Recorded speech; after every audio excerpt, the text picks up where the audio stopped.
শ্ৰীমন্ত শংকৰদেৱ সংঘৰ গোলাঘাট খকন্দগুৰি প্ৰাথমিক শাখাৰ সোণালী জয়ন্তী অনুষ্ঠান 4 দিনীয়া কাৰ্যসূচীৰে আয়োজন কৰা হৈছে। এই অনুষ্ঠানত হৰিনামৰ ধ্বনিৰে মুখৰিত হৈছে বৃহত্তৰ ব্ৰহ্মপুত্ৰ অঞ্চল।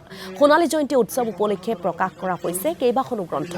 প্ৰশান্ত মাধৱ বৰাৰ সম্পাদনাৰে প্ৰকাশিত গৱেষণাধৰ্মী গ্ৰন্থ প্ৰসংগ শংকৰদেৱ উন্মোচন কৰে প্ৰতিদিন টাইমৰ কাৰ্যবাহী সম্পাদক সুনীত কুমাৰ ভূঞাই। আনহাতে সোণালী জয়ন্তী উৎসৱৰ স্মৃতি গ্ৰন্থ খকন দীপায়ন উন্মোচন কৰে সদৌ অসম ছাত্ৰ সন্থাৰ উপ সভাপতি অভিৱৰ্তন গোস্বামীয়ে। এই গাম্ভীৰ্যপূৰ্ণ অনুষ্ঠানটোত উপস্থিত থাকে অঞ্চলটোৰ বহুকেইগৰাকী বিশিষ্ট ব্যক্তি। এই খকন্দগুৰি এলেকাটো বা এই সুবিশাল ব্ৰহ্মপুত্ৰ এলেকা বুলি যাক কওঁ, ইয়াত এনেকুৱা কিছুমান সৰু সৰু কাম হৈ আছে যাক অনুবীক্ষণ বুলি ক'ব পাৰি। সেই সৰু সৰু কথাবিলাকৰ ডাঙৰ একোটা ছবি পৰিলক্ষিত হয়। সেয়া সামাজিক হৈছে, সেয়া অৰ্থনৈতিক হৈছে, সেয়া সাংস্কৃতিক হৈছে, সেয়া ক্ৰীড়াৰ ক্ষেত্ৰত হৈছে, ইত্যাদি ইত্যাদি বহু ক্ষেত্ৰত। এই গ্ৰন্থখন খকন্দগুৰি এলেকাত পৰা যিখন গ্ৰন্থ আজি উন্মোচন কৰা বা এই গ্ৰন্থখন অসমৰ প্ৰতিখন বিশ্ববিদ্যালয়ৰ প্ৰতিখন মহাবিদ্যালয়ৰ গ্ৰন্থাগাৰত থকাটো উচিত আৰু তাৰ ব্যৱস্থা কৰিবৰ কাৰণে আমাৰ ফালৰ পৰা আমি যি সহায় সহযোগিতা কৰিব লাগে সৰ্বতোপ্ৰকাৰে আৰু আন্তৰিকতাৰে কৰিম বুলি মই আনুষ্ঠানিকভাৱে কথা দিলোঁ। ইয়াত নাই।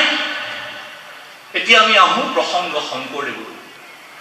আমাৰ বৰ্তমান সমাজখনত যি দুৰৱস্থাই দেখা দিছে, আমাৰ বৰ্তমান সমাজখনত যি অচল অৱস্থাই দেখা দিছে, আমাৰ বৰ্তমান সমাজখনত যি ভেদাভেদৰ পৰা আৰম্ভ কৰি যিমান নেতিবাচক উপকৰণে দেখা দিছে, তাৰ এটাই কাৰণ আমি সৰ্বকালৰ সৰ্বশ্ৰেষ্ঠ অসমীয়াজনক বহুলাংশে আমি সম্ভৱতঃ এতিয়ালৈকে বুজিয়ে পোৱা নাই।